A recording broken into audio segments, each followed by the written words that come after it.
Jeff. Joined the meeting.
Hey, Anna.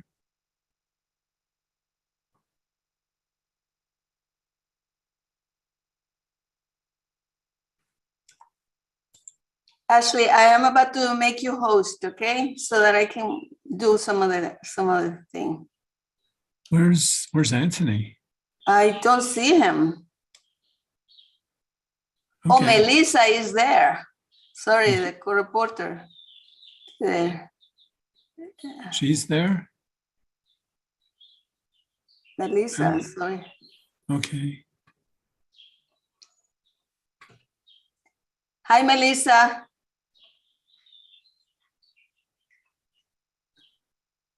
It's connecting audio. Let me make you host. Okay. Oh, yeah. Then I can admit people. Yes, so hold on, let me see here where I am. Is there anything else you need to do, Anna? Yeah, I need to post a link.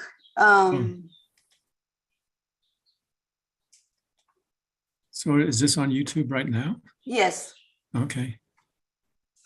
Oh, look at all these people. So that now you're a host. Let me.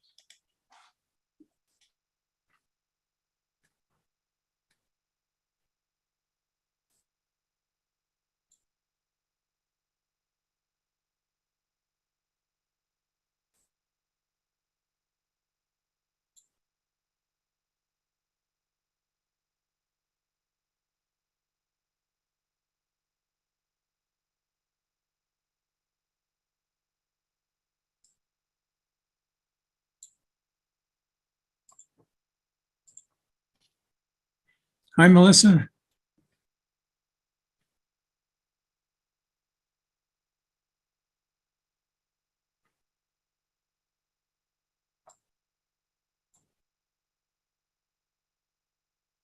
I can't hear you. Can you hear me? Okay, good.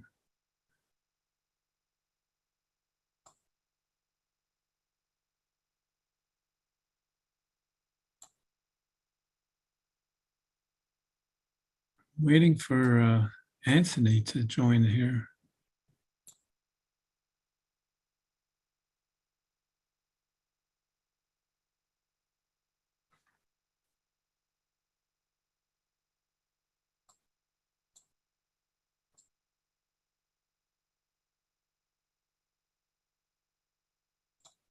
Oh, there he is.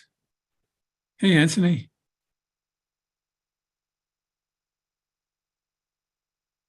Ashley, hi. I logged on the long link on Zoom, so I had to, once I figured that out, there weren't any participants. Teresa Seamster. Joined the meeting.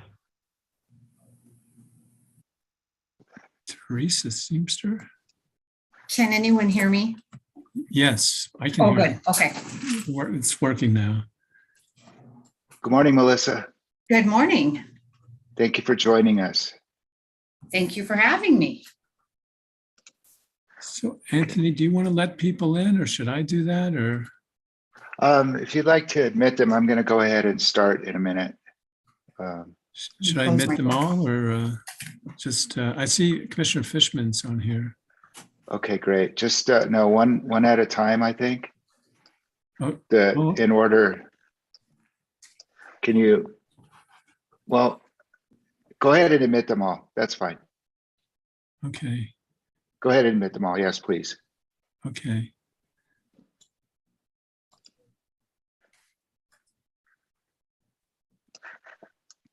And we had,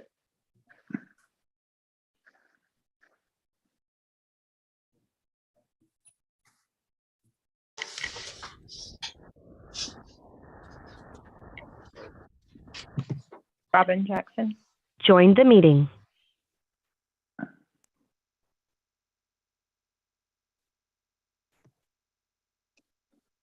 All right.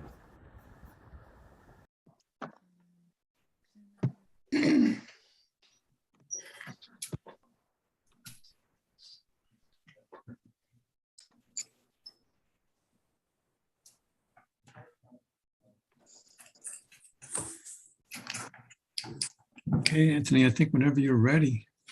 all right. Thank you, Ashley. Make sure I have the list here. Of folks and of participants. Let me see. I'm just checking one more thing to see if we have any other. Anthony Medeiros is speaking. Yes, please. If I'm about to start the public comment hearing, please mute yourself until called to speak. Thank you. Let's see. I'm trying to see if we have any other commissioners in attendance before I start, is what I'm looking for. Okay. Mr. Hearing Examiners, I see a few people who don't seem to have been registered in the log, so when you call them, they're not gonna be in the list. So maybe they should need to identify themselves. I don't know. That, yeah. Okay, well, I'll get to that. Thank you, Ms. Kippenbrock. All right. Melissa, are you ready?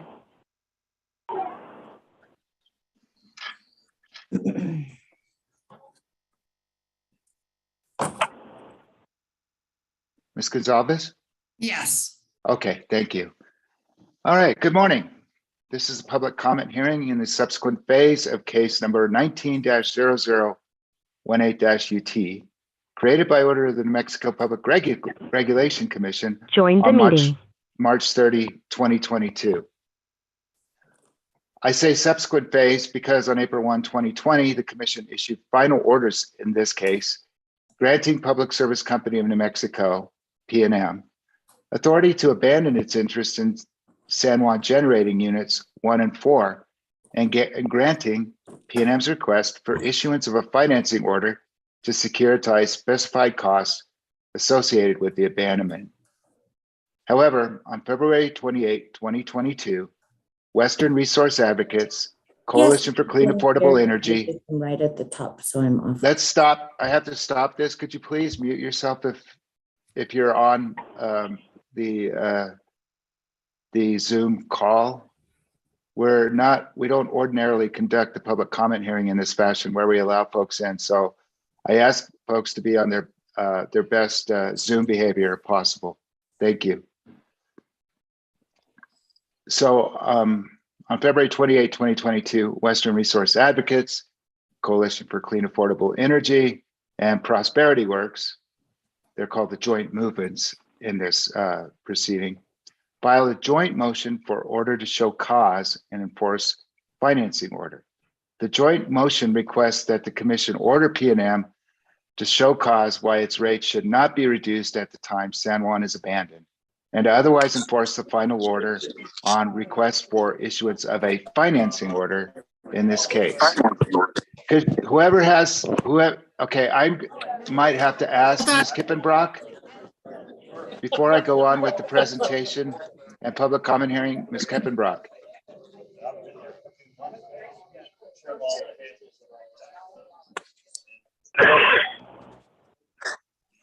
This, I might, if the noise continues from various sources for whatever reason, I might have to Join the meeting. take everybody out of the meeting and enter folks to the meeting one at a time, which is the normal course in this public comment hearing. So again, if you could please mute yourself until you're invited to speak, it'd be greatly appreciated. Thank you. All right, so the joint movements allege that under the Energy Transition Act, or as you'll hear in this case, ETA, and the financing order issued in this case pursuant to the ETA, PNM is authorized to issue low-cost bonds to recover PNM's undepreciated investments in San Juan Units 1 and 4. The joint movements allege further that the financing order requires PNM to issue the bonds at the time PNM abandons Units 1 and 4, that the financing order requires PNM to reduce its rates to remove costs of the units upon the issuance of the bonds, and that PNM is unlawfully delaying the issuance of the bonds to avoid reducing its rates until after the commission rules on a rate case that PNM says it intends to file in December 2022. The joint movements argue that PNM's plan would withhold a roughly 10% rate decrease, that is an annual savings to ratepayers of $94 million estimated, that its customers are entitled to receive when the units close in July and October of this year. The joint movements also assert, among other things, that PNM's plan will enable PNM to collect all of its San Juan costs in rates, even though the plant is no longer serving PNM customers and PNM is no longer incurring costs to operate the plant. PNM, for its part, filed a verified response to the joint motion on March 14, 2022. PNM argues that the financing order requires the removal from rates of the costs of San Juan Units 1 and 4 at the time PNM issues the bonds and starts charging customers for the costs of bonds. PNM argues that the financing order does not require the rate reduction upon the abandonment of the units, and that the financing order provides PNM the flexibility to delay the issuance of the bonds to the conclusion of PNM's next rate case.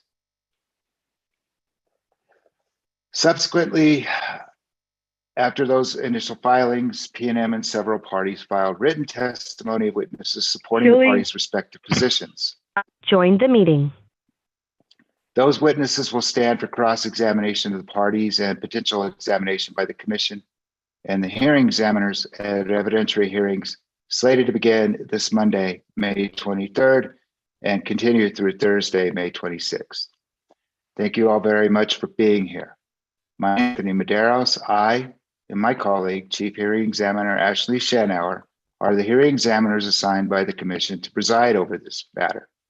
With us for this Zoom meeting is Commissioner Stephen Fishman. And that was at last check. I will check again the roll here of attendees to see if we have any others, and I don't see any others at this Anthony, time. I'm here. This is Commissioner Hall. Oh, I'm sorry, Commissioner I Hall. came in late. Thank you. Yeah. Thank you. Sure. Thank you for, we also may have with us some attorneys for the parties, although pursuant to a prior procedure order, the attorneys were excused from attendance at this public comment hearing.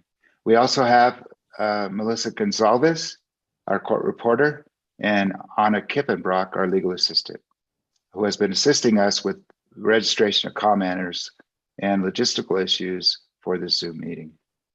Today marks the beginning of the Commission's review of the joint motion, and today is the date for receiving oral comments from interested persons who are not parties to the case. After the evidentiary hearings I just mentioned have concluded, the parties will file legal briefs based on the evidence taken during the hearings. We, Chief Hearing Examiner Schanauer and I, will then issue a recommended decision or proposed order. The parties will have the opportunity to file exceptions to the proposed decision. The commission has asked us to issue a decision in sufficient time for it to take action prior to the anticipated retirement of San Juan Unit 1 on June 30th, 2022. The commission will review our decision, the exceptions, and the evidentiary record to reach a final decision on the joint motion. So now turning to the public comment hearing, the procedure is as follows. I'll call on the folks who registered with Ms. Kippenbrock according to the Zoom registrant list she provided me. I and the commissioners and the court reporter need to see you as you're making your public comment. So please appear on the Zoom video feed. And for those of you who did not register and requested to make public comment, who are on the Zoom call now, I will call you after I've run through the list of those who registered. When I call on you to give your public comment, please close the YouTube link over which this public comment hearing is being simulcast. There is a several second delay between the audio of the Zoom transmission and the YouTube transmission. And if you keep the YouTube link running while you're making the public comment over Zoom, we will hear the YouTube audio in the background, which will make it impossible to hear what you're saying and most critically for the court reporter to record your comments. Your public comment must be limited to 3 minutes maximum.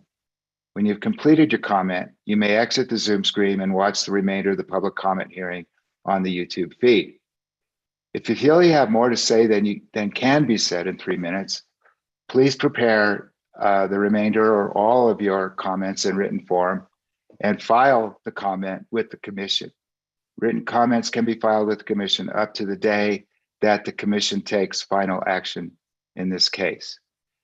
The commission now primarily accepts electronic filings, so please email your written comments to prc.records@state.nm.us and be sure to include the docket number for this case, which I mentioned is case number 19-00018-UT. If you have any questions about submitting written comments, you can send an email to Anna, Ms. Kippenbrock, and she'll help you with that.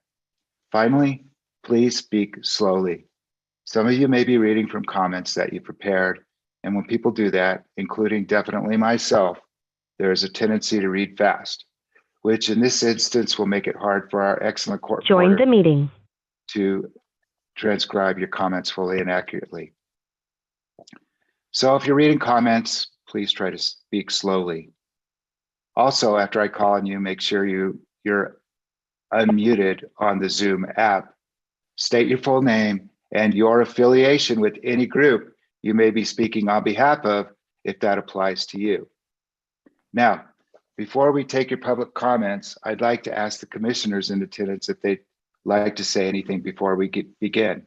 I'll start with Commissioner Fishman. Just want to say thank you to everybody who's attending.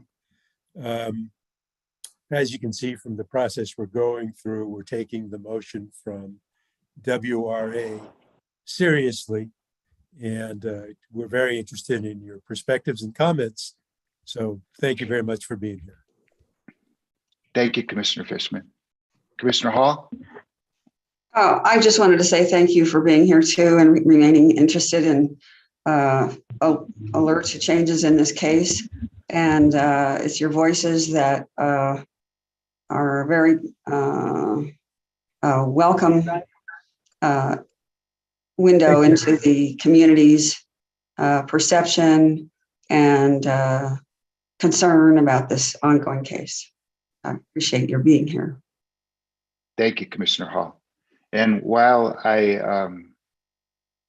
those comments from the commissioners are being provided, I'll ask if any other commissioner joined the meeting to provide an opening comment. Okay. Mr. Medeiros, can you hear me? I can. Yes, sir. Commissioner? Okay. Yeah, this is Jeff. I'm on. I just called in. I'm not on the Zoom. I'm just here to listen. Thank you, sir. Thank you, sir. I didn't recognize the phone number. Otherwise, I would have acknowledged your presence, but thank you. Okay, so I'm going to turn to the registration log for this public comment hearing now. And the first person on the list is Jacob Evanson, who's listed with Boilermakers Local 627.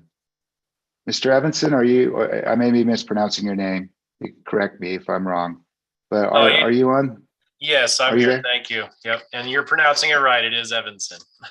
Okay, thank you, Mr. Evanson. Now, this applies to you and all commenters. You have 3 minutes for your public comment, and I'll try to give you a 1 minute warning. Please proceed with your public comment. All right. My name is Jacob Evanson. I'm the business manager of Boilermakers Local 627, based out of Phoenix, Arizona, but I take care of Arizona and San Juan County, New Mexico. Boilermakers are welders, riggers, mechanics. We have a great apprenticeship program. We have helpers on the job sites or for our entry-level workers. Our work falls in heavy industry facilities. Boilermaker jobs are often overlooked because we are out at power plants all over the country working. Over the last several decades, the Boilermakers have worked at San Juan Generation Station. I myself did part of my apprenticeship at San Juan Generation Station. When San Juan did the environmental modernization project and added the bag houses to their power plant, I was going through my apprenticeship program. Now that I'm business manager of the Boilermakers and we dispatch a lot of workers to San Juan Generation Station, in 2015, they added the selected non-catalytic reduction technology to units 1 and 4. We had dispatched over 420 Boilermakers between 4 different contractors to that project while they were doing the outages and the tie-ins of the SNCRs. Representing these workers, we are curious on the repurposing of San Juan and what the future is, and we'd want to help with New Mexico to meet their net zero carbon emission needs and move forward with other projects that the Boilermakers can fall under. Boilermakers do not have work in solar and wind. We are primarily pressure vessel welders, so we would like to help out with anything that is coming up in the future for that type of work. Let's see. We would like to see repurposing of the power plants if it's possible, with carbon capture storage, with hydrogen technology, with geothermal or pump hydro storage moving forward. And the abandonment case of San Juan Generation Station, we can see, what the need for it, and moving forward, we support P&M abandoning and leaving the power plant. So thank you very much. That's all I have. Thank you. Thank you very much, Mr. Evanson. All right, next we have Sandra Wheeler. Ms. Wheeler, are you present? I am. Thank you. You also have 3 minutes. I don't know how to turn off YouTube. Can you mute your, frankly, I don't hear it in the background right now, so go ahead. My name is Sandra Wheeler, and I live in San Juan County, a sacrifice zone centered around Pnm's 2 coal-fired power plants. I understand that the primary cause of this, it's time for public comment, is the charges to protect the ratepayers from the delay in their rate reduction. But I ask you not to forget the workers and the communities up here also need protection from Pnm. Fossil fuels have run our county for generations. Since 120 miners lost their jobs almost a full year ago with no promised severance and no job training, people here see the just transition as a big lie. Pnm says that it pre-funded the money for worker benefits and economic development in the community. They say whatever they think will pay off.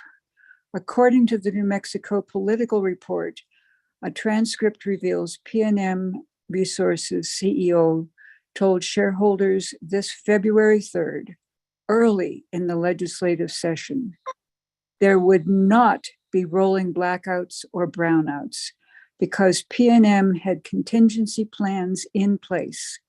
Their contingency plans in place were lobbyists conning our gullible legislators.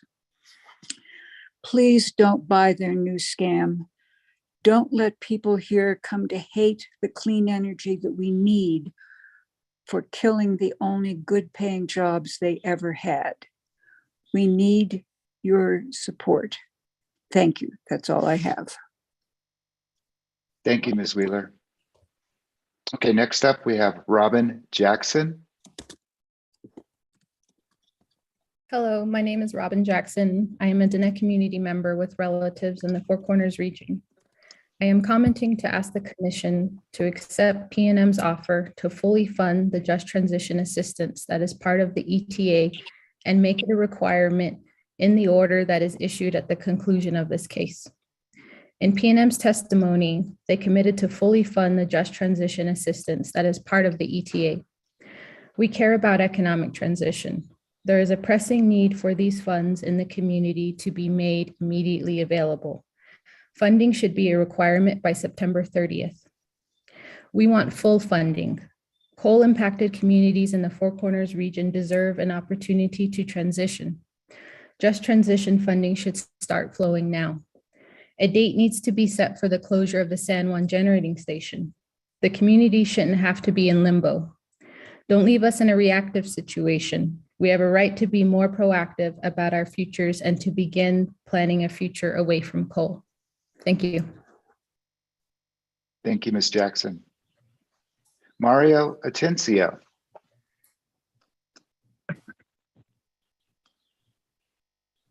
Thank you. This is Mario. Thank you. Thank you, sir. Thank you, Honorable Commission and guests today. I'm here to ask the Commission to, I'm here as a representative of the Torreon Star Lake Chapter House in the far eastern Navajo Nation. The New Mexico Indian Affairs Division sent out a representative to talk about the Just Transition Assistance that's part of the Energy Transition Act. Hold on. Okay. All right. I'm sorry. Go ahead. I'm sorry, it's really. I will pause you for a second. If you're not speaking right now, could you please mute yourself besides Mr. Atencio? Thank you. Okay, I paused you. So go ahead and resume, Mr. Atencio. Yeah, 1 minute here.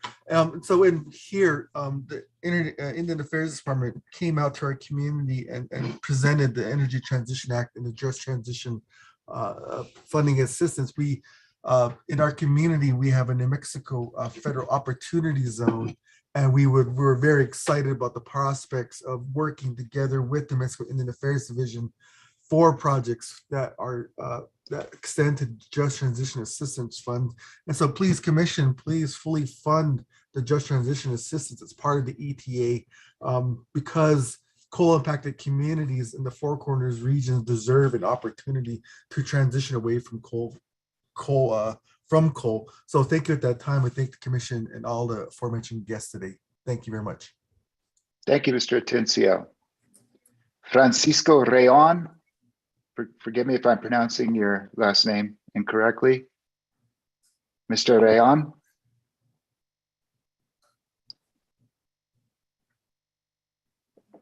Okay, moving on to the next on the list is Christine Benali. Ms. Benali?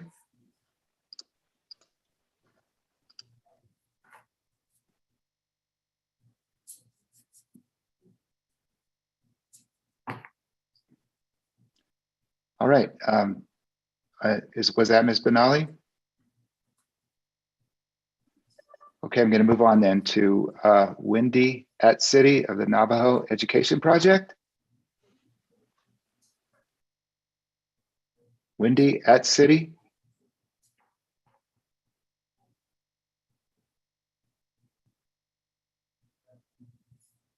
All right, next on our list is Elaine Chimino.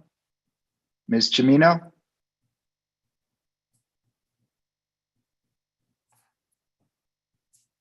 They're not muted by the Yes, host. are they? hello. Oh, I'm sorry. My name is Elaine Chimino. I'm a ratepayer in Rio Rancho, New Mexico. And after reading the direct testimony of Stephen Fetter, I wholeheartedly agree with the conclusions of his testimony on 3 key points: that PNM has failed to comply with the financing order, and that their testimony on which it was based has made a unilateral decision on that unjustly benefits their shareholders to the detriment of the ratepayers.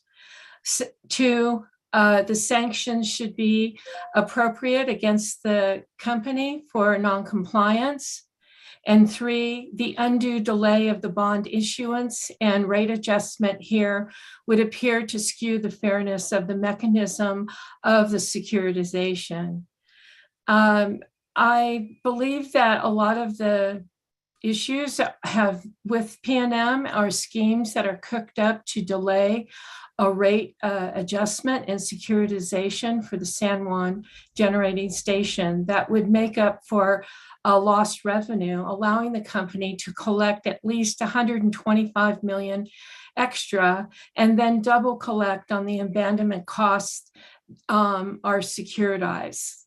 Another scheme that has been devised that continue to gouge ratepayers is the last thing that New Mexicans need. PNM advertises that they want to create reliable power and a reliable electric grid. But we know, living on the west side of Albuquerque, that the grid has capacity issues. And where residents are not permitted to put rooftop solar on their homes due to the PNM's lack of grid capacity. PNM has failed in their responsibility to upgrade their grid, and they keep coming back. Join the meeting. Those costs on the ratepayers. I, as a ratepayer, as a net meter customer, and would hope that you would take Mr. Fetter's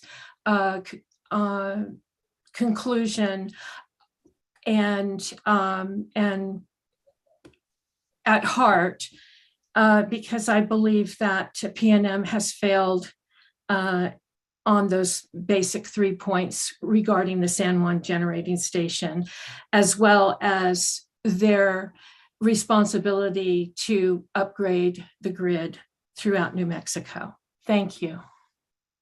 Thank you, Ms. Chimino. Okay, I'm going to go back and ask Francisco Rayan. If you're there, I'm going to unmute you right now, or ask that you be unmuted, or unmute yourself. There we go. Hello, good afternoon, or good morning, I apologize. Thank you for allowing this opportunity and time for communities to express their concerns in regards to the San Juan generating station. It is important that coal-impacted communities in the Four Corners region have the opportunity for a just transition, to allow community members the opportunity to live life without the devastating effects of and impacts of coal industries. And it is important that the Just Transition or the Energy Transition Act is fully funded and communities are a part of those discussions, and that a date be set for the closure of the San Juan generating station so that communities aren't in limbo awaiting a decision, and that we can begin the planning process to a renewable future. So thank you again for this opportunity and time, and allowing us as community members to express our deep concern and profound interest in moving away from coal. Thank you. Thank you very much. I'm going to go back now to Christine Benali. I'm looking at the list here. We have one call-in user that's not identified. And let's see who else might possibly be Mr. Benali. I have a particular phone number here that I don't see on the roster. So I'm going to move to Ms. Atsidi, Wendy Atsidi of the Navajo Education Project. Are you there? Can you hear me? Hear me? Barely hear you. Let's go ahead and try. Okay. Well, yeah.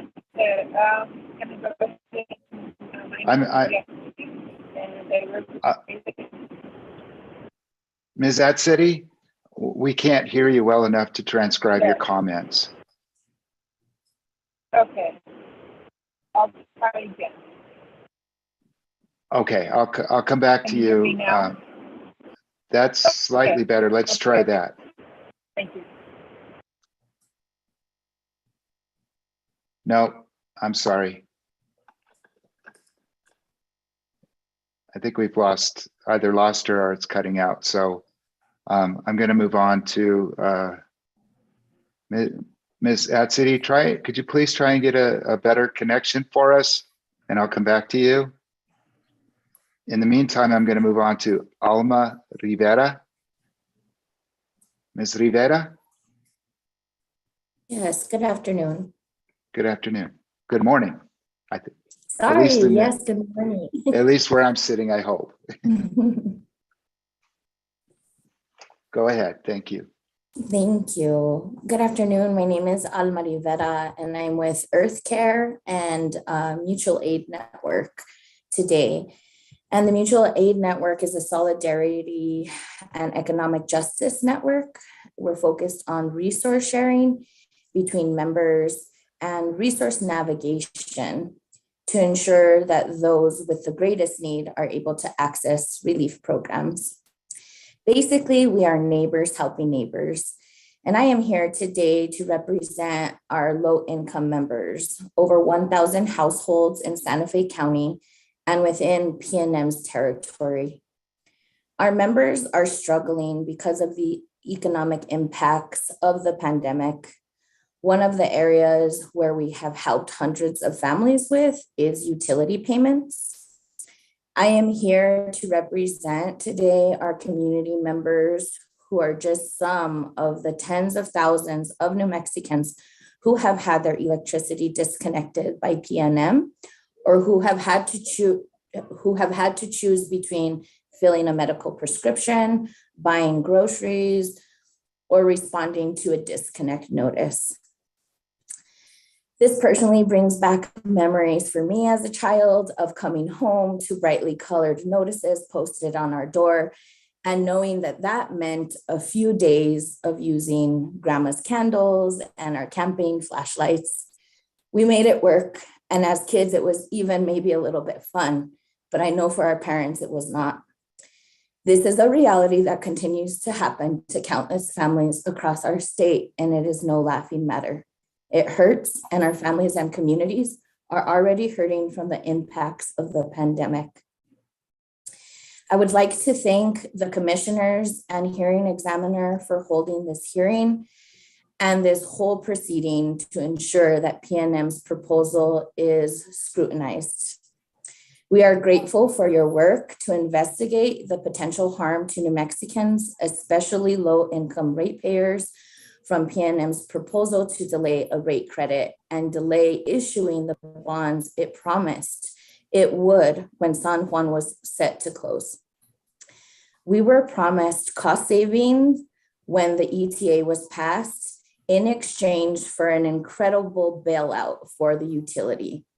We are not surprised that PNM is not making good on this promise and instead is trying to double recover San Juan costs.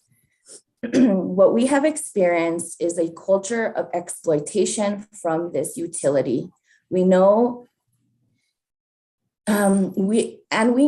it's in this effort to maximize their profits that disproportionately impact New Mexicans like our members, low-income New Mexicans already shouldering a significant energy burden far in excess of the recommended 3 or 4%. Thank you, Ms. Rivera. 3 minutes are up. Thank you. Thank you. Okay, I'm going to back to one more time, Christine Benali. Not the last time, but just following up with those we've passed over. Ms. Benali? Ms. At City, do you have a better connection? I'll ask. I haven't admitted her again, so I presume we have not gotten a different connection for Ms. At City. So I'm going to move on to Glenda Murphy. Ms. Murphy, good morning. Good morning, and thank you for this opportunity to have my voice heard. My name is Glenda Marie Apodaca Murphy. I'm a native-born New Mexican. I have proudly voted in every state and federal election since I turned 21. 18-year-old voting was not legal when I turned 18. I live near Galisteo, New Mexico, when the San Juan Generating Station went into operation in 1974. Before long, in our many trips between Santa Fe and Galisteo, we noticed a brown layer in the air down the Rio Grande Valley to the west, particularly when an inversion was in effect. Many people then thought it was a fluke, perhaps air pollution from Albuquerque, perhaps a forest fire up north or in Arizona. Others saw nothing. We watched it grow and become a permanent fixture in our sweeping views. At that time, 2 innovative south-facing bermed-in solar homes were being built off County Road 42 where I lived. I was excited and hopeful that my children could possibly live in a safer, cleaner world that did not pollute the air. Now, almost 50 years later, most of my life, we have a reasonable law that regulates and guides a transition into non-polluting renewable energy. We see solar panels everywhere we go. I understand that your job as commissioners acting on behalf of all New Mexicans is to regulate and uphold laws relating to the utility industry. So my question is, why would you not uphold the rule of law in the Energy Transition Act and hold the Public Service Company of New Mexico accountable for the terms of agreement they signed on to? Why should communities and consumers have to wait until it's more convenient for PNM to live up to the terms of the Energy Transition Act? The lost jobs and increasing inflation are painful enough for New Mexicans as it is. Perhaps PNM needs to feel its own pain along with the rest of us. It's almost like the screaming spoiled child at the birthday party throwing cake on the floor because their piece wasn't the biggest. Thank you for your time. Thank you, Ms. Murphy. Now, Ms. Murphy, before you go away, let me ask you, those comments you provided were your own personal comments and not on behalf of any entity. Is that correct? Absolutely. Thank you. Thank you, Ms. Murphy. All right, let's move. I think we might have Christine Benali back. I admitted someone by the initials CB. Is that you, Ms. Benali? Yes, this is me. Thank you for admitting me. Can you hear me? Very clearly. Thank you very much. Hi. Join the meeting. Okay. I guess mostly my comment is when I lived in Maryland, I had a choice of several utilities and I chose Allegheny. And here I don't have that choice. It's like just geographically where you're living. I'm limited to NTUA, and I feel like that NTUA Navajo Tribal Utility Authority, and the price has just been skyrocketing. I used to have a bill of $25. Now it's over $100, and I live by myself. And so I think that, we need to have more of a choice. And if we want to go solar, we should be allowed to do so without all these different restrictions. We want to, be connected or just live off the grid. And I think we should be supported in that sense, be given loans so we can pay them back, or be connected so that we can sell some of that power back. Anyway, I just wanted to say that, but I am in support of renewable energy. I don't like all the mining and the drilling for oil and gas, and now hydrogen and helium. So that's my personal comment. Thank you for allowing me to speak. Thank you, Ms. Benali. Wendy at City of the Navajo Education Project. Hi, can you hear me now? Yes. Hello? Hello. Still a little bit better? Okay. Okay, yes. I apologize. Okay, well, I'll make this fast.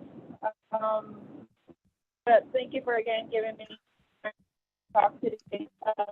So we know the energy transition million funds for impacted communities and workers to the San Juan coal plant. So we issued the energy transition bonds and the ECA after its rate case.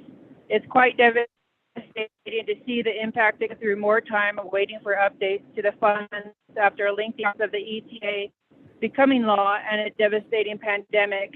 I live in the Four Corners region and witnessed the hardships of communities waiting for this opportunity to economic transition. We need to pre-fund the community that is impacted and set a date of San Juan's closure. We need to support a carbon-free future for this region that is heavily scarred from fossil fuel.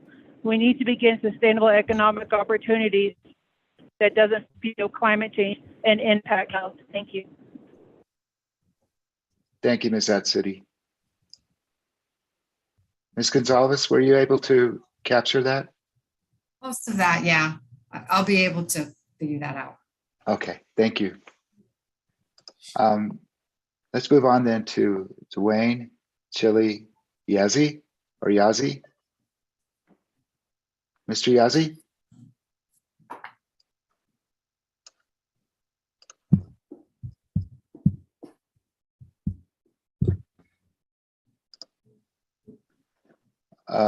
Okay, Carl Braithwaite. Mr. Braithwaite.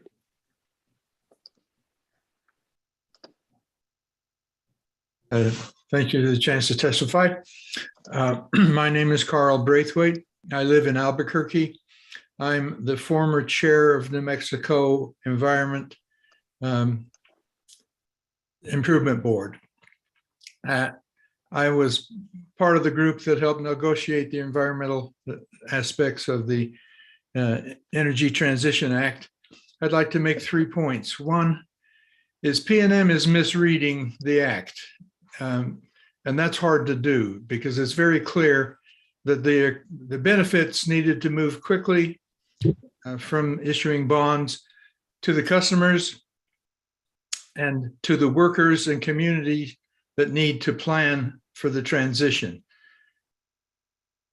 Second point I'd like to make is there are direct, clear benefits to customers if the bonds are issued quickly and the spirit of the ETA is followed.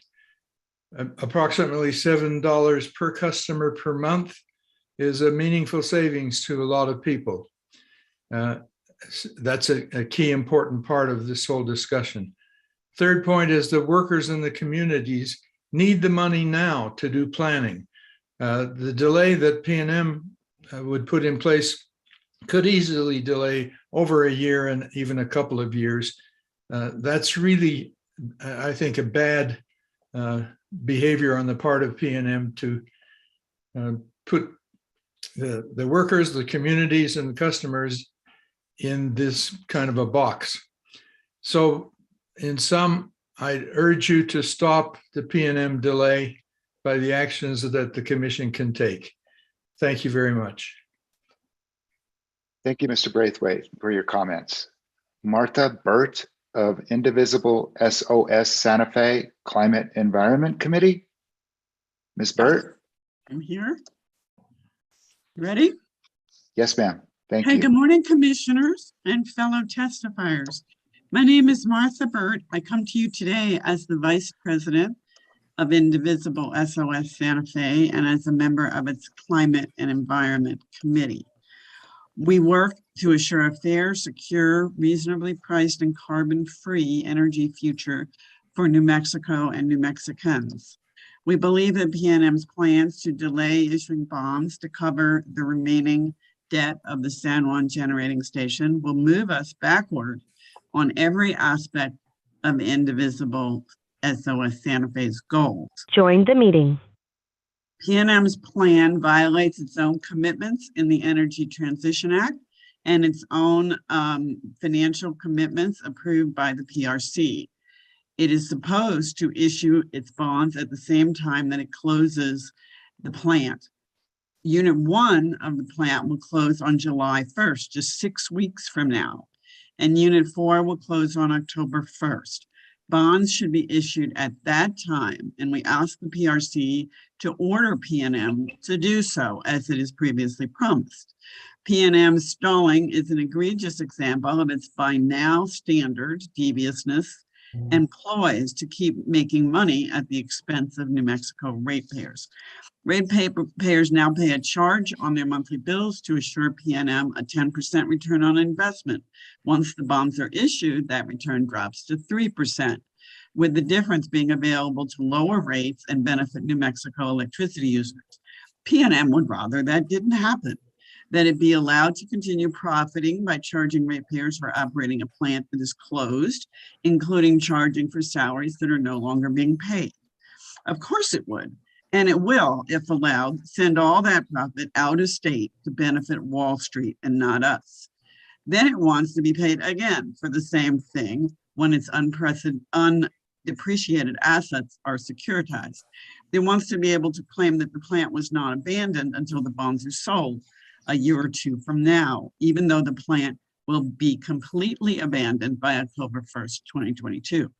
PNM will also renege on its commitment to provide $40 million as soon as the plant closes to help the people and community that relied on it to retrain and recover from the closure. That money is supposed to come from the bond. PNM cannot be allowed to realize its plans. I cannot urge the PRC to deny PNM's request to pursue this plan because PNM has not asked the PRC for approval. It has simply unilaterally reversed its previous commitments in the cause of making itself and its mostly out-of-state investors richer. I therefore respectfully urge the PRC to order PNM to comply with its previous commitments to ratepayers, the San Juan community, and the state. Issue the bonds by October 1st, 2022. In addition, I ask the PRC to, 1, grant ratepayers an interim rate credit, since PNM will no longer be getting 10%, but thank you, Ms. Burt. To impose sanctions. Thank you. And again, if you feel you didn't have enough time to provide your paper. Ms. Burt, I just wanted to mention that you're certainly free to provide or file your public comment if you didn't feel you Yeah, no, I will do that, and I only had like 3 seconds left anyway. Well, I'm sorry, I allowed you to go over a little bit over the 3 minutes, and I'm trying to give everybody as roughly equal time as I can. So I apologize for that. No problem. Thanks.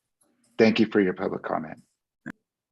Okay, I am going to move then to Joan Kansas. Ms. Kansas? Yes, good morning. Good morning. Actually, Sister Joan Brown. Kansas is just an easy email code. So thank you, Commissioner, so much. My name is Sister Joan Brown. I'm the Executive Director of New Mexico Interfaith Power and Light.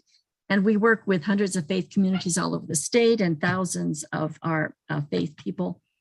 And we do assist people with utility payments through organizations like St. Vincent de Paul and our food pantries.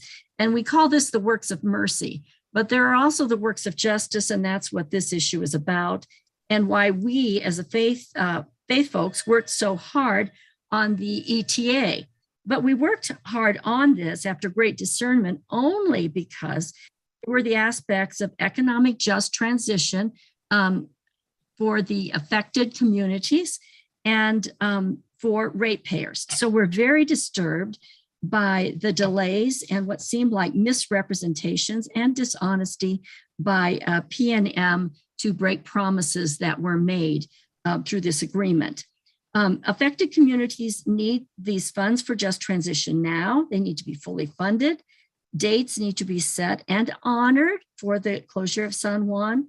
And also, it is not fair or just, and it is very unethical business practice in our estimation for PNM to delay the bond sales, which would result in utility customer just rate reductions. PNM should abide by their promises if they are an ethical business.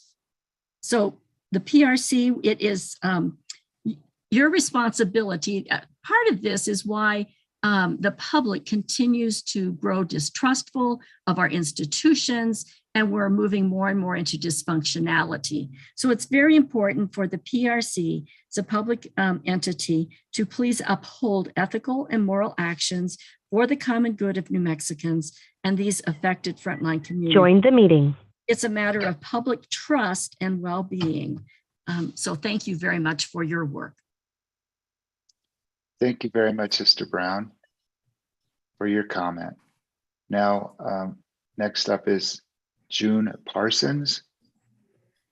Ms. Parsons? Yes, can you hear me? Yes, ma'am. Can hear you loud and clear. Please proceed.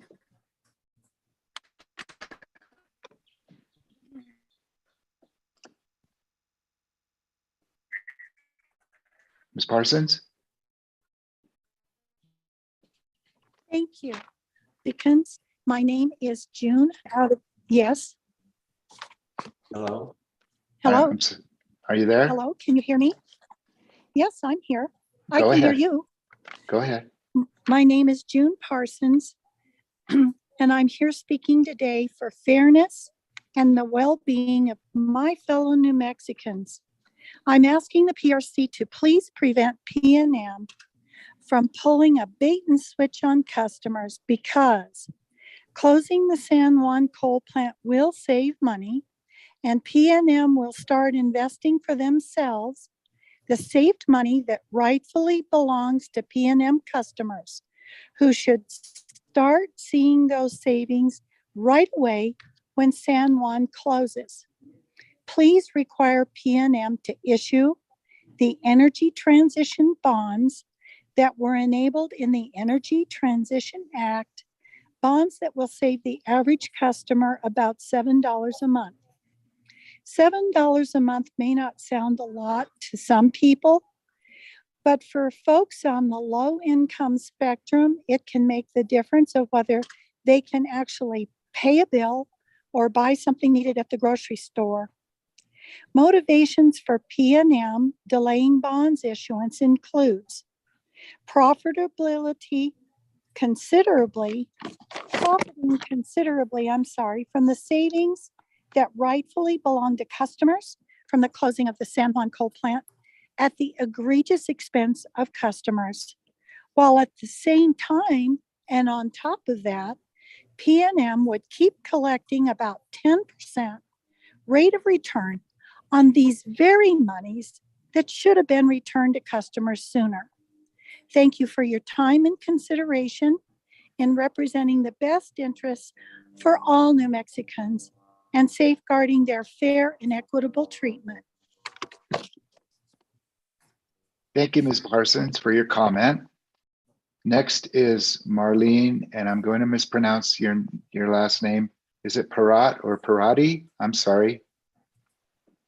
Perot. Perot. Okay. Thank you. Good morning, commissioners and hearing officers. I am Sister Marlene Parrott, a sister of Mercy, a member of the Partnership for Earth Spirituality and New Mexico Interfaith Power and Light. My comments will be very brief. PRC needs to assure the community and workers get their funds as soon as the plant closes. PNM needs to issue the bonds when it exits San Juan this fall, so that customer rates go down and money flows to the community and workers. Do not allow PNM to wait 2 years to issue the bonds. Uphold the conditions and comply with the ETA law. We should not be maximizing profits against the just transition.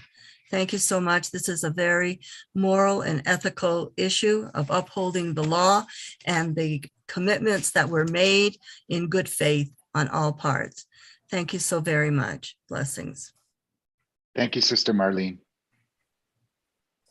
I'm going to go back and ask if Mr. Dwayne Chili Yazi has joined us or is present. Yes, can you hear me? Yes, sir. Welcome. Okay, thank you, commissioners and hearing officers. My name is Chili Ozzy. I'm up here in Shiprock, New Mexico, lifelong resident. So I've been breathing polluted air from P&M all my life. I work presently with a farmers cooperative group here in Shiprock. We're an applicant for some of the benefits that we expect to see soon from this transaction. We fervently and fully believe in the just transition concept. The coal burning industry has had its day and has resulted in the drastic climate change situation that we have, and it's time to turn the page. Our Shiprock Traditional Farmers Cooperative has applied for funding and with the focus of creating employment for our community members, particularly those that will be losing jobs. So we are poised to do retraining and employment of unemployed workers in our agricultural communities. I ask PRC and the hearing officers to expedite the release of funding for those purposes, and I thank you for this opportunity. Thank you. Thank you, Mr. Yazi, very much for your comment. Let's move on to Janet Carter. Ms. Carter? Hello, thank you. Can you hear me? Yes, ma'am. Well, thank you. Thank you again for. We have some feedback. I will start you, Ms. Carter, from the beginning. So let me figure out if I'm going to mute someone that I see is unmuted that might be causing the crosstalk. Let's try now. Could you please start? Yes, thank you. I appreciate that.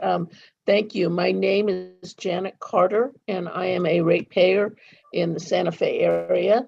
And I'm testifying today because I believe that PNM is trying to delay this bond issue, and it's an attempt to keep profits for its shareholders and not to pass them to the ratepayers who could benefit most from them. And the bond issue should not be delayed. The coal workers and the community that surrounds these plants need their compensation and deserve their compensation immediately. They have suffered long enough. I do not, as someone said earlier, I don't want to see a situation where they start to resent the transition to clean energy because they haven't been properly compensated for what has happened to them. And 2 years is too long to wait. And it could be as much as 2 years under the PNM proposal. So I'm asking that P&M not be allowed to keep these profits and be able to collect interest on them in the meantime, but that the money be immediately passed to those who need it, those in the community and the coal workers that have been most affected.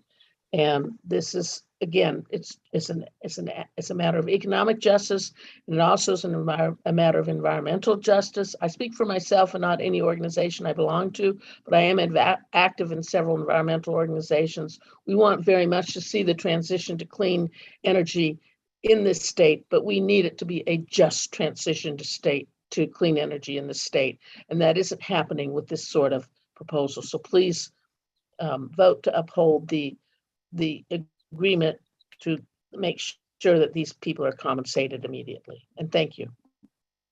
Thank you, Ms. Carter, for your comment. Next up is Crystal Curley. Ms. Curley?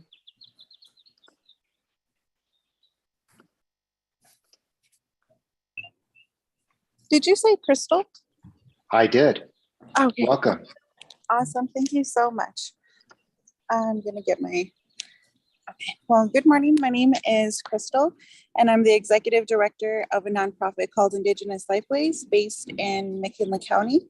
And we are very glad that the San Juan plant will finally be closing later this summer. After 50 years of polluting our communities, robbing us of clean air, polluting our waters, and poisoning our bodies, this closure is long overdue. I am here this morning to speak against Pnm's proposal to delay the issuance of the San Juan bonds and the savings to customers and the transition funds to impacted communities. Communities that is promised 3 years ago when it was pushed the ETA through the legislature. P&M told the public and the legislature and the commission that the ETA offered ratepayers benefits. That was a central reason why the legislature agreed to the ETA's passage, despite the many concerns that were raised about the bill. When our members pointed out that the ETA disproportionately benefited the company and shareholders through its $361 million bailout for underappreciated investments at San Juan, we were told to take comfort in the fact that the customers would see some benefit from low interest bonds and the rate credit that would be generated. Impacted communities were promised funds to help facilitate the transition when the coal plant was closed.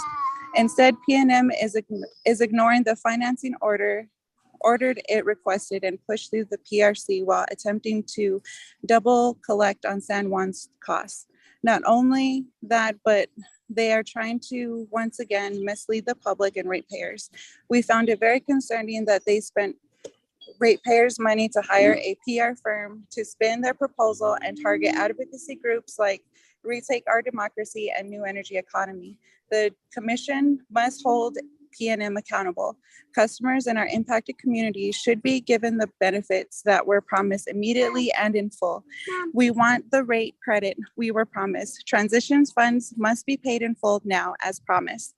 And P&M should be given sanctions for wasting everyone's time with a proposal that doesn't comport with the commission's San Juan abandonment order. Thank you.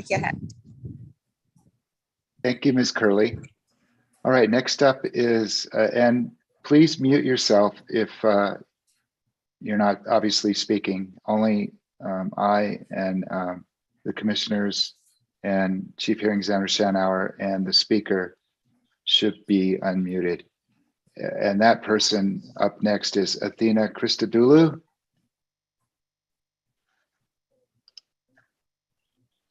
Athena? I'm here, hold on.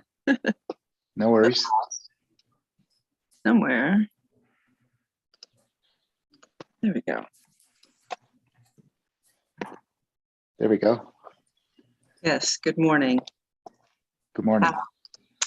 Hearing examiners, commissioners, and fellow environmentalists. My name's Athena Christodoulou, and last night I went to sleep. I'm a retired Navy engineer and tech entrepreneur. And last night I went to sleep having decided not to comment on the matter because it's just about money. But I woke up at 5 o'clock this morning and thought P&M dragging its feet about the bonds is more than just about my bill savings of $7 a month, but about a region dragging its feet in a transition to true clean energy. Did you know there's still a methane cloud over Four Corners, the same one that was spotted by the Europeans from space in 2014 that showed up in satellite images as early as 2003? Did you know that the 2016 methane emissions mapping study in the Four Corners region revealed that the coal mines are a huge contributor? It makes sense since this region is the main source of coal bed methane. And what about abandoned and low producing oil and gas wells? They need to be capped and not encouraged to keep going. Did you know San Juan County received over almost $2 million in rural infrastructure state grant, that's a subsidy and a handout from the state for the construction of a new natural gas pipeline this year to establish a new industrial park?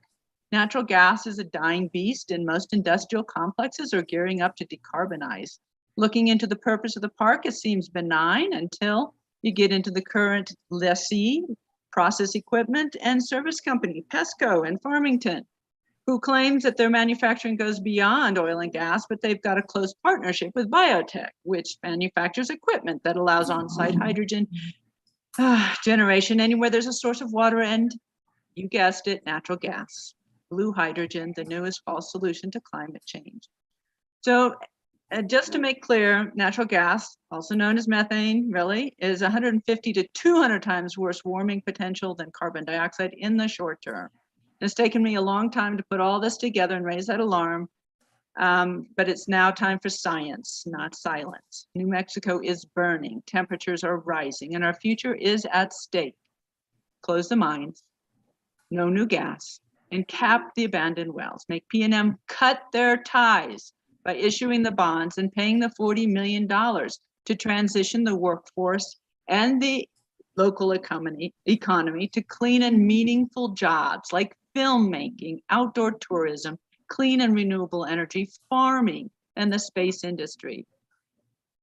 PNM's beginning the 2023 IRP. I think we should still be in there, but let's move them away from Four Corners. Thank you. Thank you, Ms. Christodoulou. Up next is Ruth Striegel or Striegel. Hi, this is Ruth Striegel. Thank you. In a distant past, it would have been Striegel. My name is Ruth Striegel, and I serve as the co-chair of the board of directors of the New Mexico and El Paso region chapter of Interfaith Power and Light. I live in Albuquerque. Thank you for allowing us to comment. Closing units 1 and 4 of San Juan Generating Station will save money, and those savings should be passed on to customers. Given our current economic situation, it would be cruel to withhold those savings. Many households are struggling to make ends meet.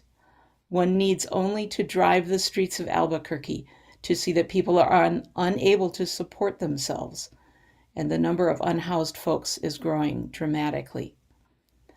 We sometimes fail to understand that we are all related, and that when the least advantaged among us suffer, we are all impacted. PNM should issue the energy transition bonds in a timely manner rather than waiting, and pass the savings on to its customers. Thank you. Thank you very much, Ms. Striegel. Up next is Anita Hayes. Ms. Hayes?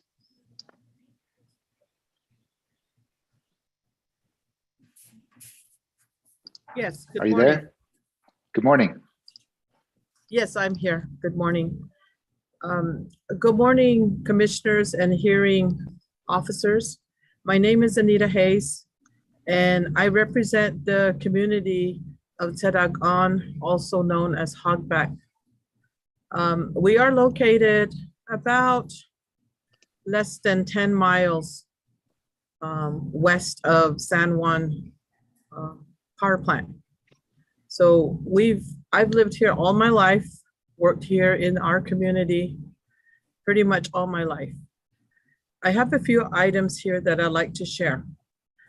I would like to have, or a group of us would like to have PNM accept the offer to fully fund the Just Transition Assistance.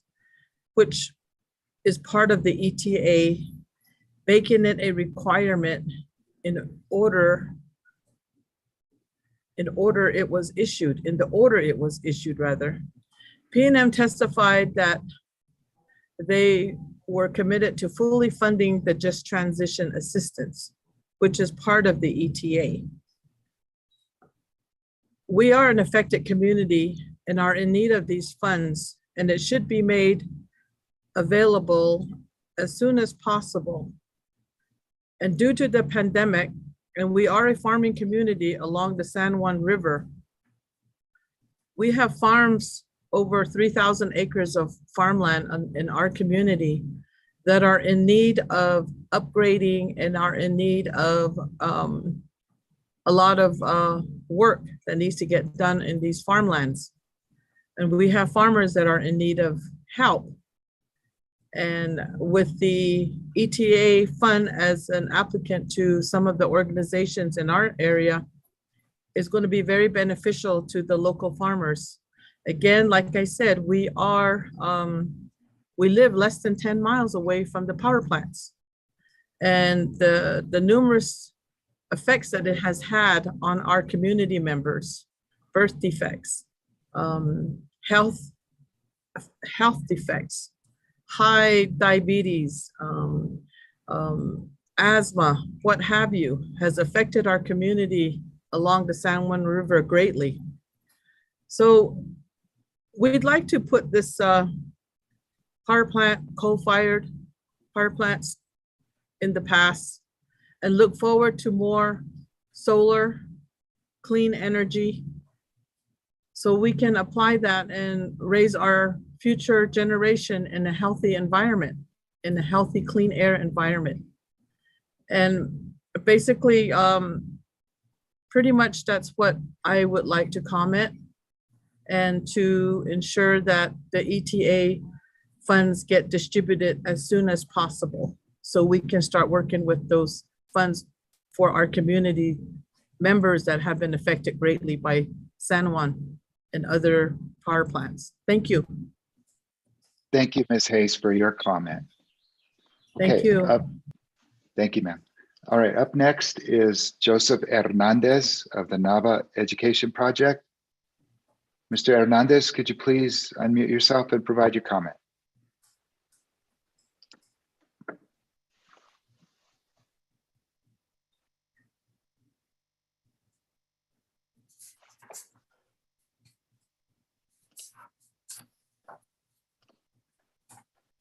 I apologize. I'm walking to my office. Okay, no worries. I'm trying to get there. Go ahead and just settle in and then provide your comment, Mr. Hernandez. Thank you.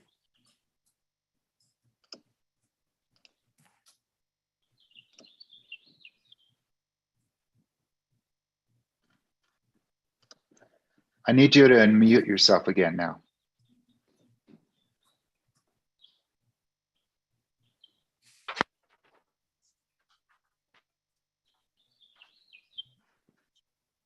Looks like Mr. Hernandez is there, kind of frozen. Are you there?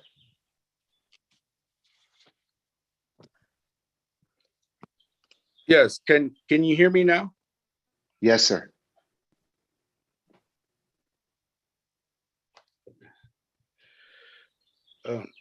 Yata Bene, Mr. Hearing Officer. Join the meeting. And members of the PRC. My name is Joseph Hernandez. Deshaket Deshadene, Kluganishle, Nake Beshing Eshing Deche, Nakadeshanele. I am the energy project. For Nava. I'm sorry, I'm not hearing that. Thank you, Ms. Gonzalez. Yes, Mr. Hernandez, could you see if you could fix the connection for us? Let me switch to my Wi-Fi. I'm using my data. I apologize. I'm going to switch to Wi-Fi. Okay.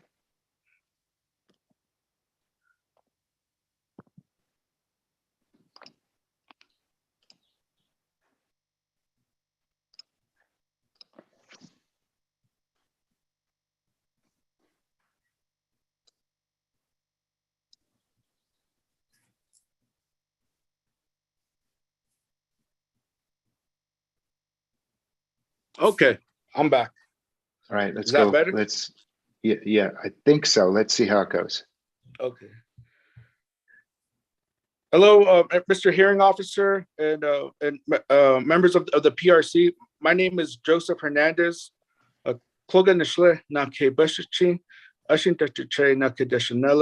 I am the Dene Energy Organizer for Nava Education Project.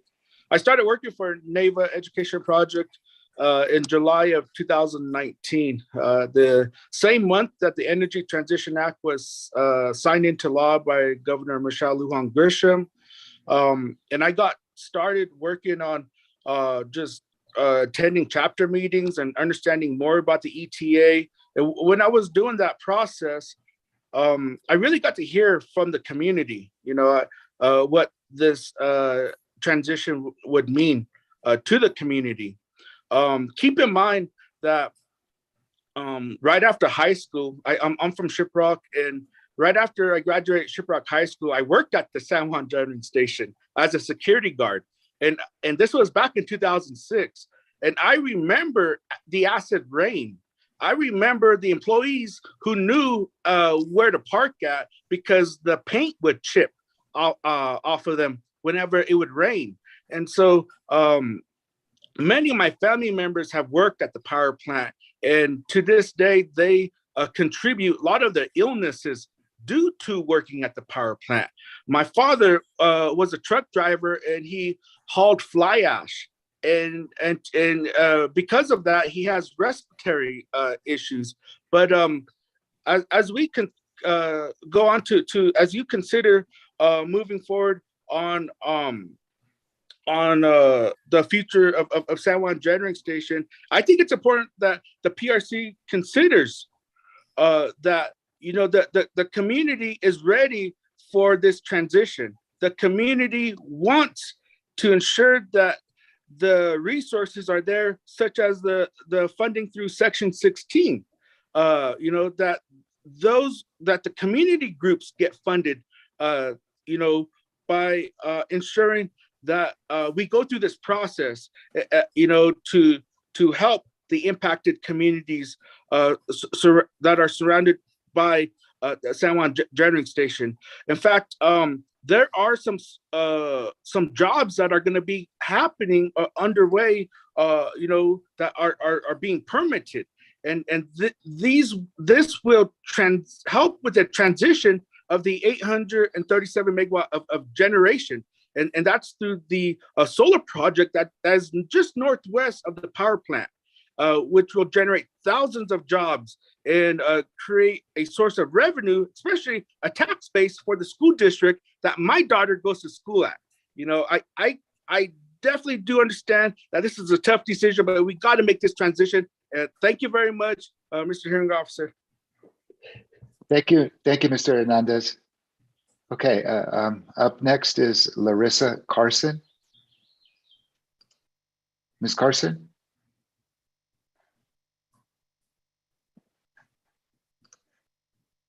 How about next is Letitia Carson?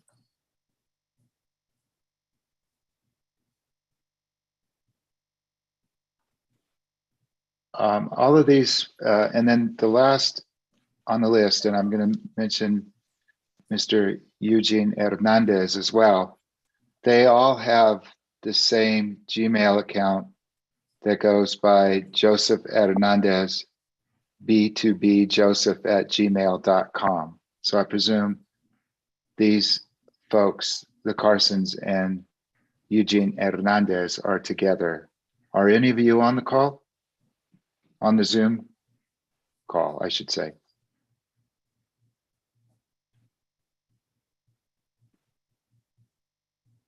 Okay, my understanding is that we've had several or some folks join us that did not pre-register.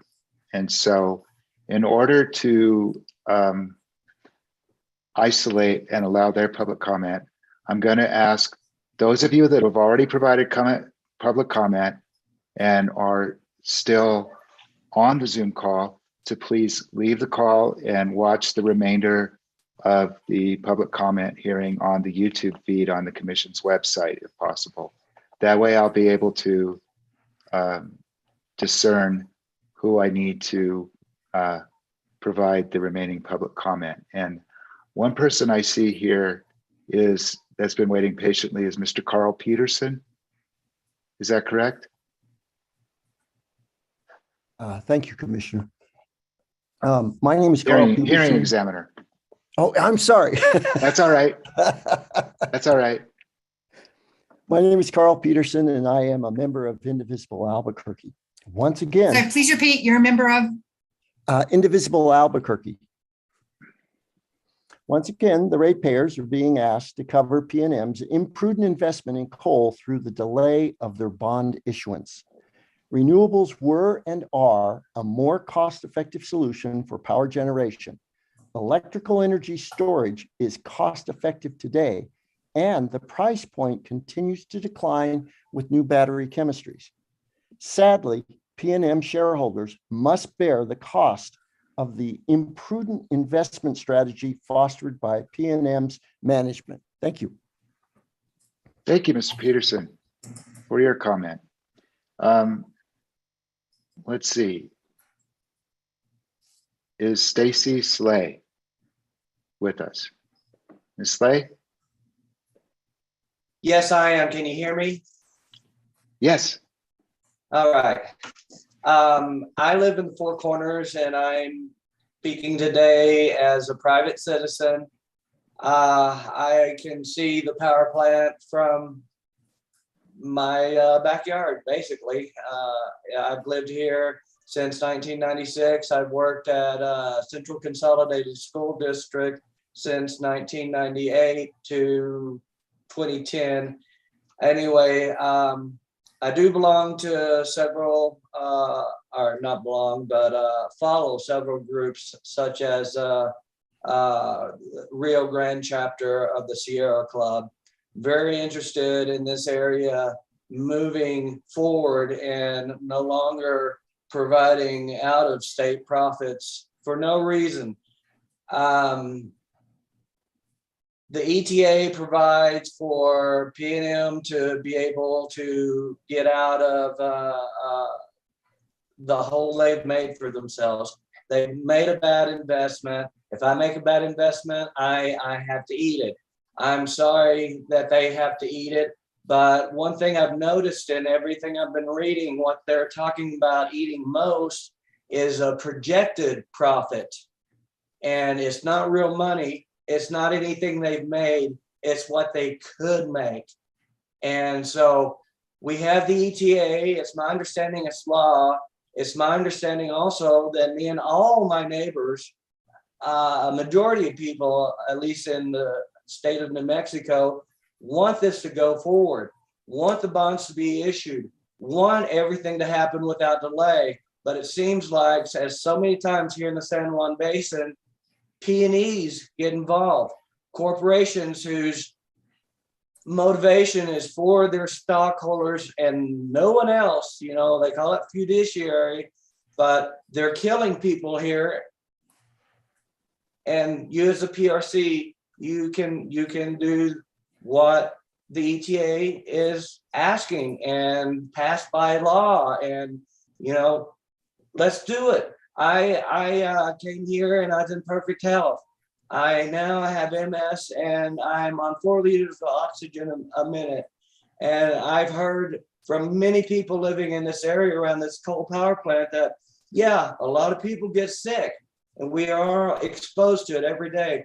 Working around the district, I drove around it every day. I saw science fair projects that were based on nothing more than how much heavy metals land across the Navajo reservation. And all the way down into Albuquerque, this happens. The wind blows. This plant needs to be closed. We've got better sources. They're cheaper. The only thing we have to get rid of now are these P&Es, these hedge funds, these people with bad intent that want to make a large amount of profit for a few people and take it away from the large group of people that this ETA could help. Please, oh please, we beg you. Thank you very much. Thank you for your for letting comment. me talk. Thank you, ma'am. Have a nice All day. right. You too. Thanks very much. Atsa Chavez. Thank you. Ya te she atsa Chavez yenishe bit nishle kisane bashachi nakai dene edashache kisane dashanella. Thank you, commissioners and hearing examiner, for allowing me to speak. My name is Atsa Don Chavez. I'm the executive director of Nava Education Project. I am from the Dene Nation, and my family's home is 50 miles southwest of the San Juan generating station. I'm here today to ask the PRC to order P&M to securitize upon abandonment and to prove their proposal to pre-fund. We work with a lot of communities in the Navajo Nation, and ETA promised a just transition for a lot of these communities, and a lot of our community members are waiting for the funds to be able to transition.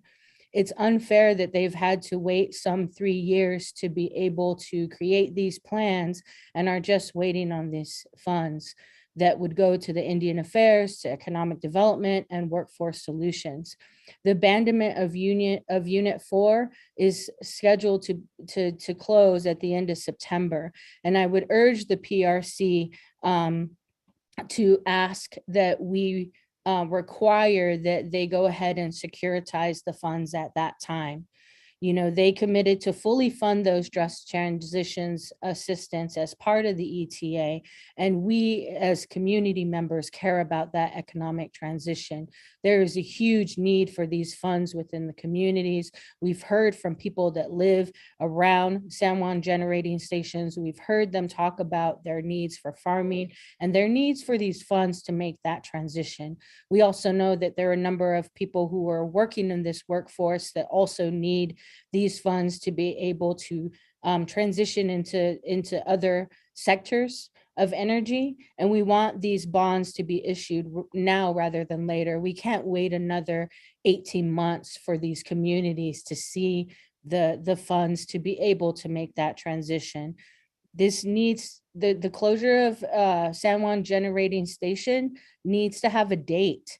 Our communities shouldn't have to be in limbo. We don't need to be in this reactive situation. We have to be able to be proactive and move forward with this transition. We've made plans, we've had discussions. All we're waiting for is for you to make the decision to move us forward so that we can have that just transition. So again, on behalf of our communities, on behalf of my own family and all of the people in New Mexico, we know that this transition needs to happen. We know that this is going to happen and we should not delay it any longer. Thank you so much. I appreciate the time. Thank you, Ms. Chavez. Thank you for your public comment. Okay, let's see, who's next? I have a Ms. Camille Singaraju. Forgive me for mispronouncing your last name. Camille, are you there? You did a very good job. So I'm a member of the Rio Grande chapter, and I'm just a homeowner, but I'm very concerned about the health of this project. And I just make it really short. I support all the people like Carl Breathworth, Marty Burt, and all the other people that spoke against the delay in closure and the delay in getting the money to the people that need it. Thank you. Thank you, ma'am. What is your spelling of your name, ma'am? I'm sorry.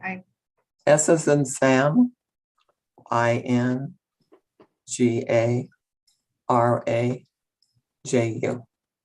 Thank you. You're welcome. Thank you for doing this. Thank you, ma'am, for your public comment. Let's see, Stacy Slay.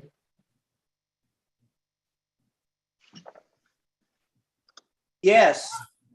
Yes, I'm here. Can you hear me? Yes, ma'am. Please start.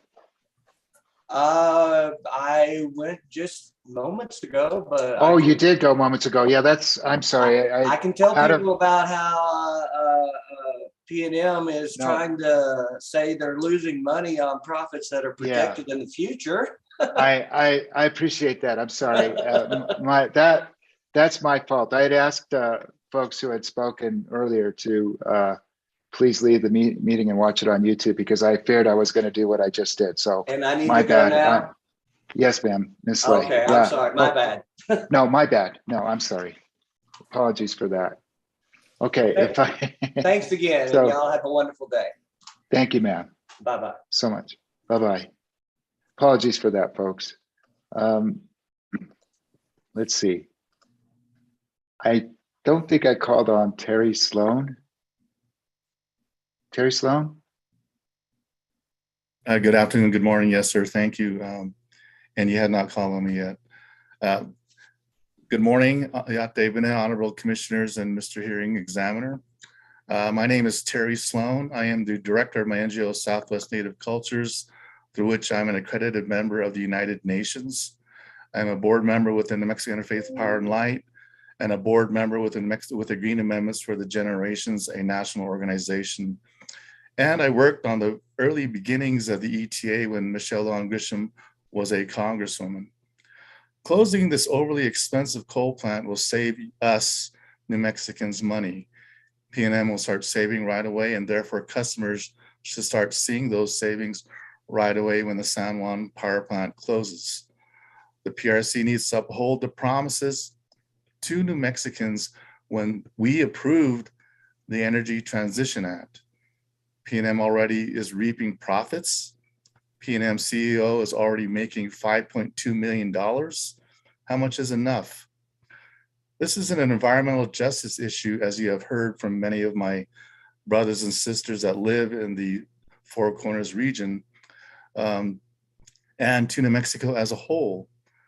I have to also emphasize what my brother Chili Yazzie stated earlier, that our Dene have had to breathe polluted air their whole lifetimes, and now they're suffering the effects of that polluted air and most likely polluted water, etc. Time is running out. Climate change is here, as we all see with the fires here in New Mexico. The 2030 agenda is going to be here in 8 years already, and I worked on the 2030 agenda. No more delay. Get the bonds issues as promised, and get these much needed funds to the communities. Thank you for all you do. Thank you. Thank you, sir. All right, I'm gonna go back to the end of our registrant list to Larissa Carson, Letitia Carson, or Eugene Hernandez. Are any of you on the Zoom call? Okay, next, who didn't register, but I see here on my Zoom participant list is Mike Eisenfeld. Mr. Eisenfeld?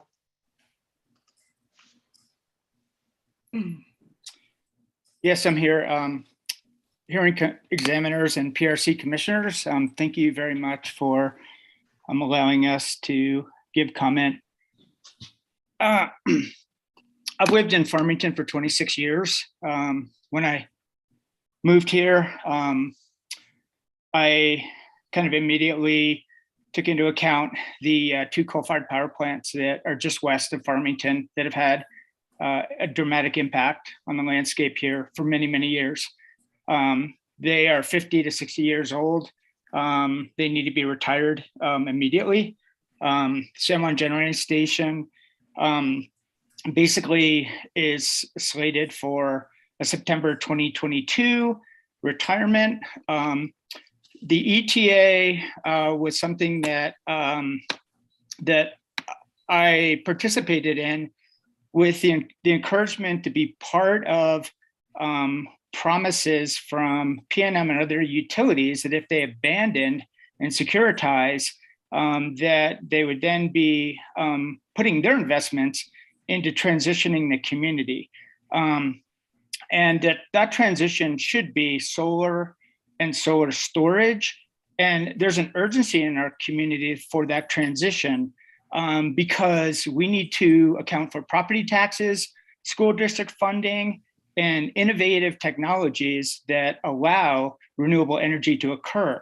It has to do with quality of life issues. It has to do with disproportionate impacts. It has to do with environmental justice. PNM is involved with other PRC proceedings where they're trying to portray that they're going to clean energy. And so, as my brother Terry Sloan said, there should be no reason for any further delay.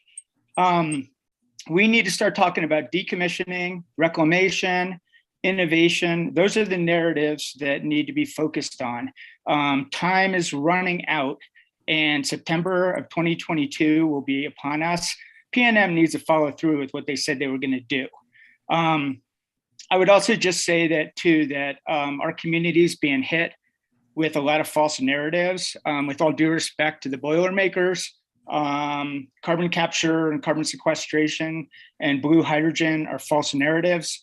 And that should not be part of the discussion for us in San Juan County, New Mexico. We are looking forward to the transition, and we encourage you to hold PNM accountable. Thank you so much. Thank you, Mr. Eisenfeld. And a question for you, sir. Besides the Pittsburgh Steelers, are you representing anybody in this case? San Juan Citizens Alliance has intervened in other cases, but I'm just speaking on my own for this case. Thank you. Thank you, sir. Okay. Sandy Stolberg. Sandy Stolberg.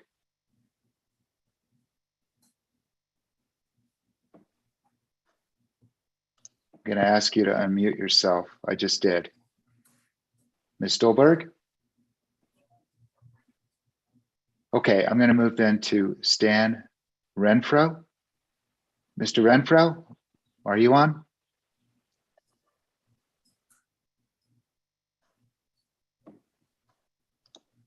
And I've asked you to unmute yourself as well.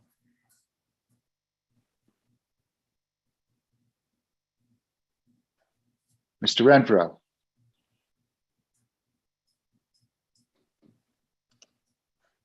Okay, everything seems kind of silent. Ms. Gonzalez, can you hear me? Yes, I can hear you just fine. Okay, thank you. It was sort of strange. I haven't. Let's see. I have Ramona Blaber on as well.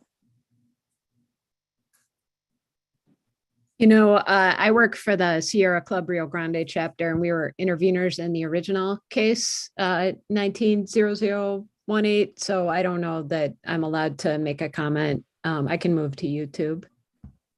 Okay, thank you. Please do, Ms. Blaber. Thank you for that disclosure. Mr. Renfro, do I have you on? Just a second, I have to help Stan. Okay, There you go. there we go. You have me on? Yes, sir. Yeah, you're on. Okay. I just want to bring the element of tipping points, climate tipping points, into our discussion. And the young Extinction Rebellion is engendering the youth of the world to try to cope with the situation that New Mexico is fundamental to. Fossil fuels have to be eliminated now. And we need to plan a future not only away from coal, but oil and gas. And I appreciate your giving the public time to air this important set of issues. Thank you, sir. Thank you, Mr. Renfro, for your comment. Appreciate it. Let's see if we have any other folks. I think I have an Amber here, but we had an Amber Chavez already provide comment. Is that correct, or is this a different Amber? I'm different. Okay. Please identify yourself if you're representing anyone and provide your comment. Thank you. Thank you. Good morning, hearing officer Maderos, members of PRC. My name is Amber Carrillo, and I'm from the Pueblo of Laguna and providing comments today as a campaign strategist with Nava EP. I respectfully and strongly urge the Commission to accept Pnm's offer to fully fund the just transition assistance that is part of the ETA and make it a requirement in the order that you issue at the conclusion of this case, pardon me. In Pnm's testimony, they committed to fully fund the just transition assistance that is part of the ETA. We care about economic transition. There is a pressing need for these funds in the community to be made immediately available. The pressing need means there are opportunities for the people who have given up healthy communities and who deserve the same livelihood that the corporate leaders of Pnm have. Let there be a truly just transition. We have spiritual leaders here today and frontline community members sharing an undeniable set of difficult conditions, and it is within your decision-making power to help the people. We want full funding, whether bonds are issued now or later. Coal-impacted communities in the Four Corners region deserve an opportunity to transition. Just transition funding should start flowing now. And also a date needs to be set for the closure of the San Juan generating station. The communities shouldn't have to be in a state where they're wondering what their future looks like. They need to be able to respond to this situation in a way that is methodical, in a way that is reasonable, and in a way that considers their needs. And so we consider all of this to be about our futures and planning a future that is cleaner, away from coal, one that moves into solar energy development and solar storage. I understand that closing this expensive coal plant will save money, and Pnm will start saving right away, and therefore customers should start seeing those savings right away when San Juan closes. We also understand that Pnm wants to wait to issue the energy transition bonds that were enabled in the ETA until after its next rate case. The bonds will save the average customer about $7 a month. Delaying their issue for as long as 18 months would delay the considerable customer savings that closing the coal plant will bring for 18 months. It also means Pnm gets to keep collecting 10% rate of return on plant investments from customers to the tune of about $125 million long after the plant has closed. Pnm claims it will pre-fund the millions that the bonds will generate for community investments and worker severance and job retraining, but we would have to take their word for it unless the commission can also require them to pre-fund the community and worker funds. We need to ask the commission to assure the community and workers to get their funds as soon as the plant closes. Thank you, sir. Thank you. And is it Ms. Carrillo? Could you please spell your last name for the court reporter? Yes, it's C as in cat, A as in apple, R-R-I-L-L-O. Thank you, ma'am. You're welcome. Thank you. And thank you for your comment. Okay. I have a couple of other people here, but I think they've already spoken. I have a CB. And then I think we heard from Terry Sloan. And then the other CB is me. Christine Benally. I already spoke unless there's another one. Okay, no, I think you have. Thank you. So the last tile I have here is the Seda Khan chapter. Is there anybody there who'd like to provide comment? Hi, I spoke earlier. This is okay. Anita Hayes, so thank you.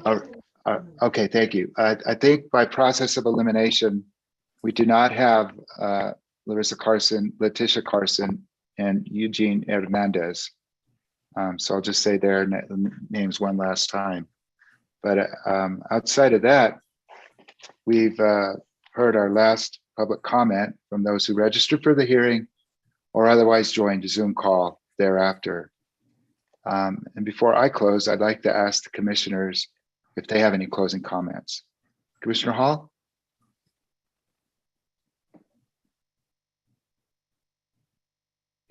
You're on mute. Sorry. I'd like to thank everyone for coming and giving us their comments. It's very interesting to me to understand how strongly people feel about moving forward with the energy transition. I assume many of the parties understand that PNM is running the coal plant through the summer due to the fact that there's been severe supply chain issues that have arisen that prevent the building of replacement resources. So that was not a decision made by the commission. It was a move made by PNM because they had the right under the Energy Transition Act to keep the plant moving, operating without our permission. And so they've made that choice. And that is the situation before the commission right now. But these comments, I think, are very important to take into consideration. So I'm very glad I got to hear them this morning. Thank you, Commissioner. Yeah. Commissioner Byrd, are you there?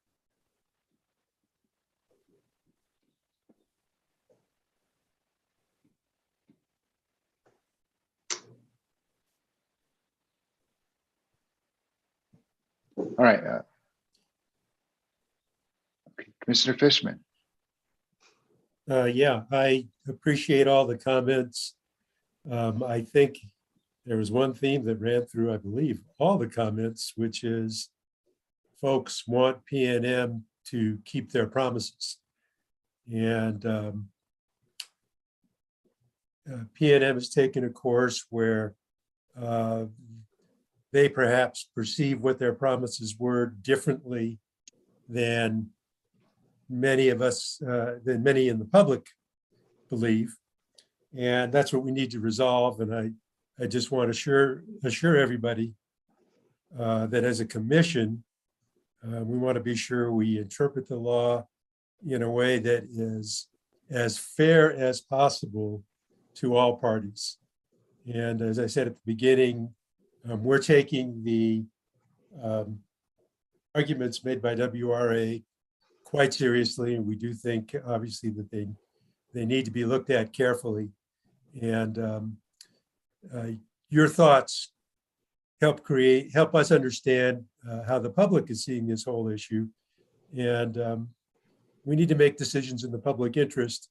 And you all help us a lot because you're telling us what the public interest is.